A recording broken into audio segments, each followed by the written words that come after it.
We start with the latest on North Korea's nuclear test. At around 12:30 this afternoon, unusual seismic activity was detected near the North's Punggye nuclear test site. President Moon Jae-in convened a National Security Council session just shortly after a 5.7 magnitude quake was detected by Seoul's weather agency. For more on this, our chief Blue House correspondent Moon Connyoung joins us live. Connyoung, fill us in. Right, Minji, South Korean President Moon Jae-in has promised a never-before-seen powerful sanctions together with the international community against North Korea for its latest nuclear test earlier this Sunday afternoon. Now, following a 90-minute-long emergency meeting of the National Security Council this afternoon, President Moon's Chief Security Advisor Chung Eui-yong held a press briefing on the outcome of the NSC meeting roughly an hour ago. Take a listen.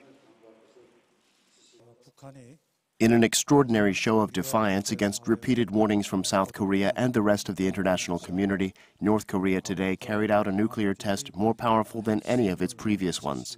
President Moon Jae-in has ordered the most powerful punishment against the North and has decided to seek other diplomatic means to completely isolate North Korea so that the regime would abandon its nuclear and missile programs in a complete, verifiable, and irreversible manner.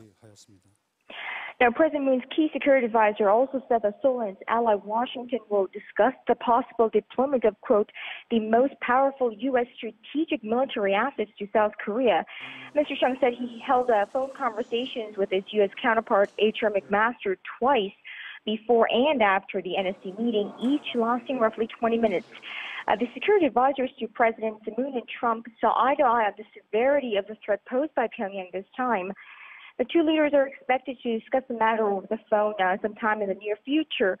When asked whether there may be a change to Seoul's policy vis-a-vis Pyongyang, that is, the policy of engagement, dialogue, and pressure, a senior Blue House official said although there will not be a shift of policy in the big picture, any kind of dialogue between South and North Korea at this point seem highly unlikely. Minji?